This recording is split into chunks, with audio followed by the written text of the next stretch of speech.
Imaginary College 331. This is a simple routine that you can do with your U7 or U8 team every single session, right? And not only will doing the same thing, well, there's variations, but this will make it so that your players will anticipate, right? They understand the schedule, right? The training schedule. There's a sequence of events that happen in a specific order, and that's why this is so effective, right? This is called the Tom Turnbull Skills and Drills session, and Tom Turnbull was my skills and drills coach from 27 years ago, and I'm gonna bring this training.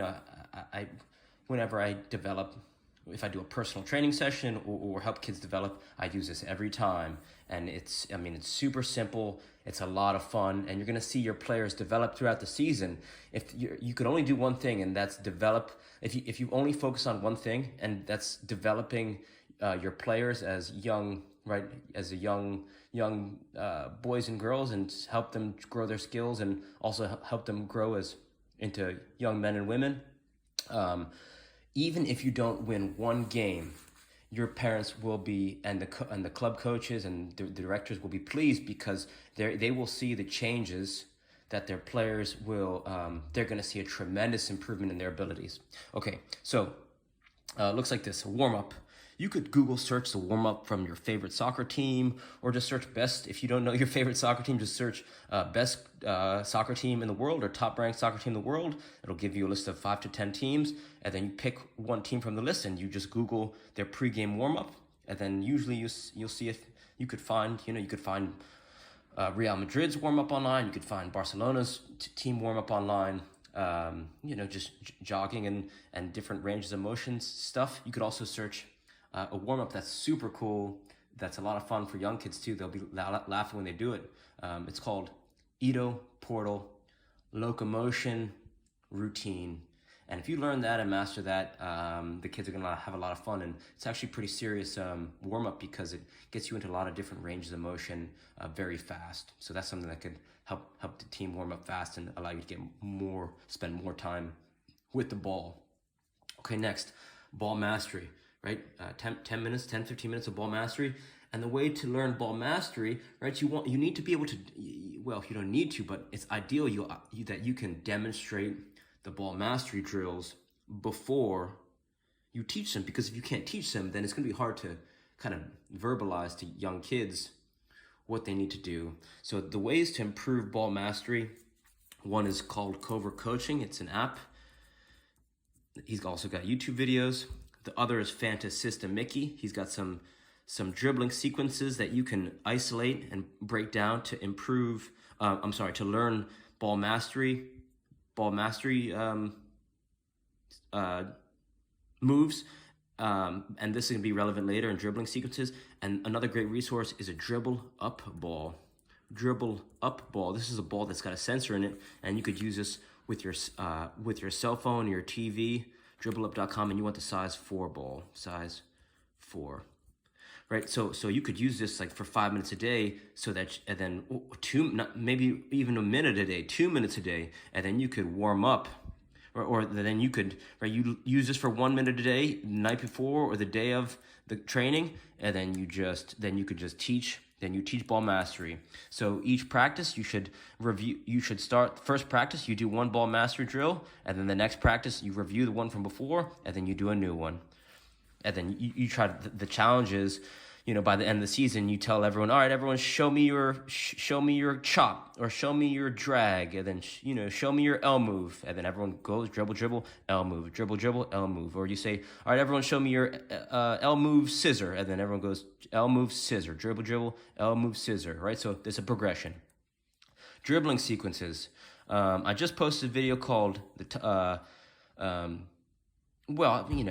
you could find, I post the same, I basically post the same video every single day, but regardless, so dribbling sequences, the reason why dribbling sequences are so powerful for teaching skills and drills is because it allows players to not think about dribbling, right? A lot of times, it helps you develop awareness because it's a rhythmic pattern. So Fantasista Mickey is a master at chaining together different dribbling sequences. So if you watch some of his videos, first time you see him, they're gonna look intimidating. but they're really not, because if you just kind of chop up, you kind of pick a few seconds of video, he's got some simple patterns, but it looks intimidating because he combines different patterns at the same time. But if you spend a few minutes just finding a simple pattern that you could learn, then you go right into. So you spend 10 minutes ball mastery, then you go right into the dribbling sequences. So if you have access to half a field, you could tell the kids to go run around. Right, they do two laps on the half field, or you could tell them do whatever dribbling sequence you find from Fantasist and Mickey, and then you have them go around the field doing that dribbling sequence. You could do that one time, you could do that 2 times, whatever. And I forgot to say, when they're doing ball mastery, you kind of want to have them close together, right? So this is a cone line, so you can kind of use this area. You can use, or depending on the number of players you have, you could squeeze them into the 18. That's what a lot of my coaches would do growing up. They would have us do dribbling exercises and drills in the 18 because it forces players to make to be able to evade each other, kind of move out of the way and be used to contact. Right, you have to be aware of your surroundings. So this helps train your dribbling abilities effectively. Next game is the barrel game. If you take a garbage can, or ideally a landscaper barrel, and you put it in the middle of the soccer field and have all the players line up around it with the ball, what you do is you help them juggle the ball into the barrel with using a bounce in the beginning. If the soccer field or football field where you're training has high grass, this is going to be difficult. But if you're training on turf or firm ground, it's going to be more ideal because the ball's going to be able to bounce. So ideally, you have all the kids go at their leisure, and the goal is to go right foot with a bounce. Right, they start from this line with the ball in their hands, and they throw to themselves, and that's kick, bounce, kick into the barrel, and then they go right foot, then left foot, then both feet alternating, then right thigh, then left thigh, then both thighs alternating, and then they finish with any body part they want, combination of thighs and feet.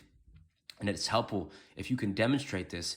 Even if you're very close to the barrel, you could take one kick into the air, the ball bounces, and then you take one more kick, and then it goes into the barrel. So you don't need to be this extraordinary player to teach these fundamental skills, right? You spend a few minutes a day leading up to your first training session, and you'll be able to demonstrate this super effective, like super easily. And you could even use a balloon or a hacky sack to kind of show them what it looks like.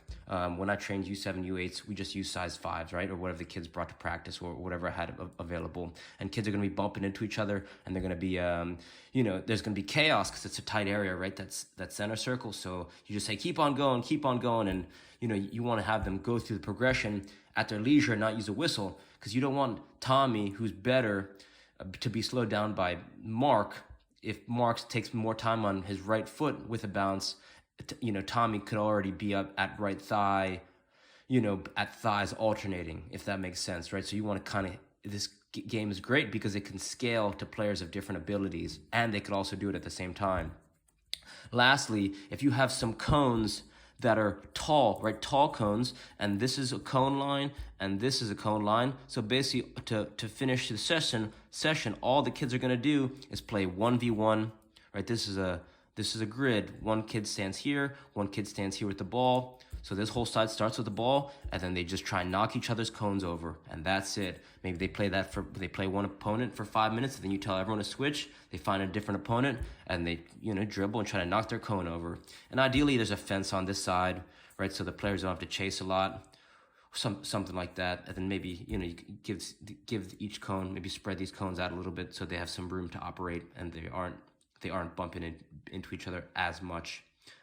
Because then they start yelling at each other if these two people start interfering with this person's game. That really isn't ideal. So this should actually be spaced out. Should be spaced out more. Maybe something like this, right? So 1, 2, 3, 4 grid. 1, 2, 3, and then you do a cool down, right? Make sure you warm them up and cool them down properly. Really, with instill in them proper, good habits. For a cool down, you could just tell them to walk backwards the length of the field, and then walk backwards back. And this is a great rehab and restoration cool down. And so hopefully this helps. Reach out with any questions. All right, thank you.